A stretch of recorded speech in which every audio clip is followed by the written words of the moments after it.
প্রিয় সহকর্মীবৃন্দ, আশা করি আপনারা সবাই ভালো আছেন। আজকে ইএফটির একটি সুখবর আপনাদের দেওয়ার জন্য আপনাদের মাঝে হাজির হলাম।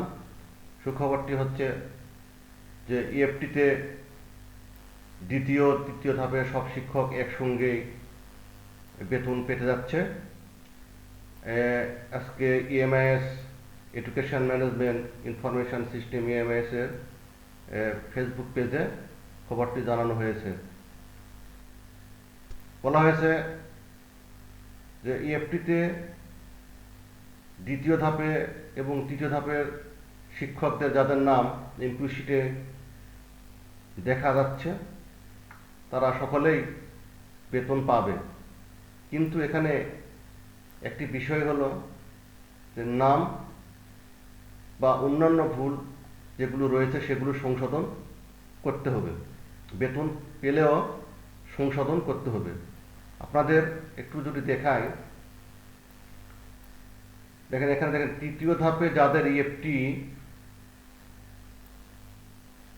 যাচ্ছে তাদেরও তথ্যে আংশিক ভুল ছিল, যা সংশোধনের জন্য নির্দেশনা দেওয়া হবে। ভুলের তথ্য নির্দেশনা মোতাবেক যথাযথ প্রক্রিয়ায় সংশোধন করে পুনরায় প্রেরণ করতে হবে। অর্থাৎ এটা তাদেরকে ধন্যবাদ দেওয়া দরকার যে তারা চিন্তা করেছে শিক্ষকদের তথ্য সংশোধন করার পর যদি বেতন দেওয়া হয় তাহলে অনেক সময় লেগে যাবে, যার কারণে তারা একটি সিস্টেম করেছে যে তারা একটি খসড়া তালিকাতে সংশোধন করে নিয়েছে।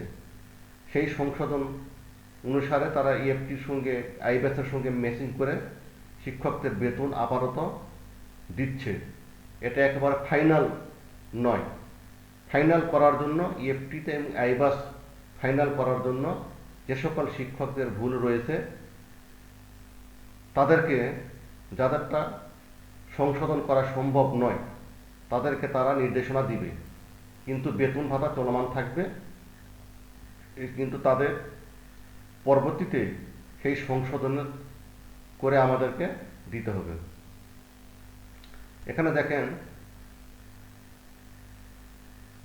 তাদের তথ্যে কি ভুল আছে তা দ্রুতই প্রতিষ্ঠানের আইডিতে দেখার ব্যবস্থা করা হবে এবং তথ্য সংশোধনের নির্দেশনা প্রদান করা হবে। তৃতীয় ধাপে যাদের ইএফটি যাচ্ছে তাদের তথ্যে আংশিক ভুল ছিল, তা সংশোধনের জন্য নির্দেশনা দেওয়া হবে।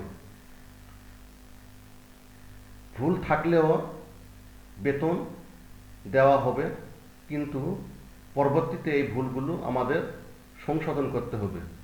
কেননা ভুল সংশোধন করে টাকা বা বেতন দিতে গেলে অনেক সময় লেগে যাবে, যার কারণে শিক্ষকদের ভোগান্তির কথা চিন্তা করে তারা এটা করেছে। তারা বলেছে যে দ্বিতীয় ধাপের সঙ্গে তৃতীয় ধাপের যাদের ভুল ছিল সেগুলো অ্যাড করা হয়েছে, তাদেরকে বেতন দেওয়া হবে, কিন্তু পরবর্তীতে সংশোধনের নির্দেশনা দেওয়া হবে, সবাইকে আবার সংশোধন করে নিতে হবে। তো এটাই ছিল আজকের আপডেট খবর। সবাইকে